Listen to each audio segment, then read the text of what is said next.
Europe 1 Soir Week-end.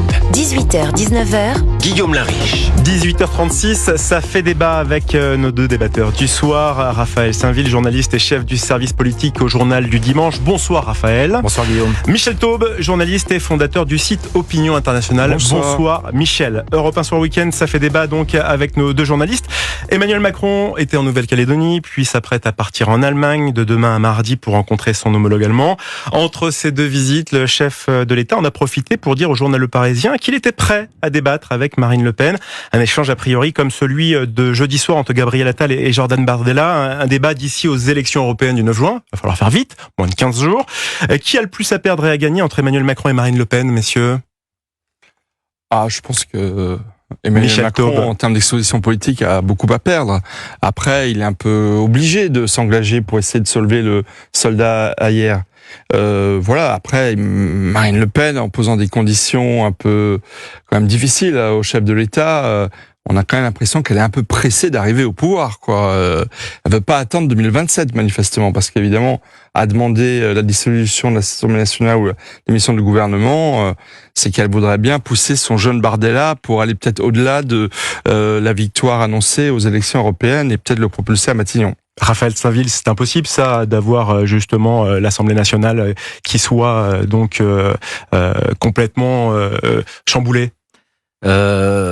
Disons que je pense que le plus grand risque serait pour Marine Le Pen que de voir le président accéder à ces conditions, prendre le risque d'une défaite et d'une dissolution de l'Assemblée nationale qui pourrait effectivement entraîner l'arrivée à Matignon de Jordan Bardella.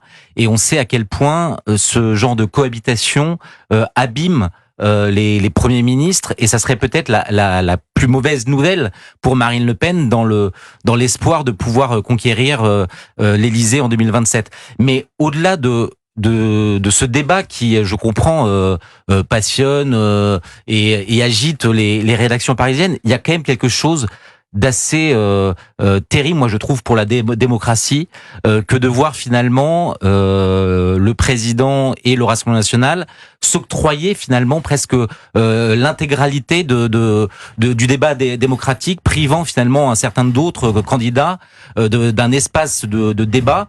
C'était la remarque à raison, je pense, de François-Xavier Bellamy après le premier face à face entre Jordan Bardella et le Premier ministre Gabriel Attal. Je pense que c'est céder à cette tentation de la société du spectacle au détriment finalement de la démocratie et de la manière dont devraient se faire les différents débats pour permettre aux citoyens d'éclairer leur vote. Alors Marine Le Pen qui a tweeté voilà moins d'une heure: je débattrai donc contre Emmanuel Macron s'il met sur la table sa démission ou la dissolution de l'Assemblée nationale en cas d'échec de la liste Renaissance. On le disait, c'est quelque chose a priori d'improbable, mais si rien n'est confirmé avant, il y aura pas débat. Ce serait donc juste un effet d'annonce comme ça pour faire parler ce week-end. Peut-être, en tout cas, le président de la République a clairement annoncé dans une interview au Parisien, si je ne me trompe pas, que il était prêt à aller au débat. Donc, je trouve difficile que Marine Le Pen maintenant refuse, esquive le débat. Et en même temps, pour rejoindre ce que dit Raphaël Saint-Ville, moi je le regrette parce que, en fait, est-ce que c'est l'enjeu de l'élection européenne, de l'élection du Parlement européen, qui n'a pas quand même un pouvoir exorbitant? Il a du pouvoir, évidemment. Mais enfin, c'est pas cette élection qui va déterminer l'avenir de la nation. Voir le chef de l'État et la leader du principal parti politique français s'affronter dans un duel où, encore une fois, s'il a lieu, on parlera pas que de l'Europe, on parlera de la France, on parlera du bilan d'Emmanuel Macron, on parlera du projet de Marine Le Pen. Honnêtement, est-ce que c'est le moment? Bon, il y a une forme effectivement de mise en scène, d'hyper mise en scène de ce duo, de ce duel qui effectivement occulte toutes les nuances de la vie politique française. Je pense que Marion Maréchal, Monsieur Glucksmann, Monsieur Bellamy et quelques autres candidats ont des raisons de regretter ce duel auquel, il faut le reconnaître, également les médias participent et contribuent assez largement. Raphaël Stainville, justement, mettre sur la table comme ça la dissolution de l'Assemblée, ça ressemblerait presque à des élections en demi-mandat. Alors pourtant, le sujet, c'est l'Europe. Pourquoi mettre ça dans la balance ?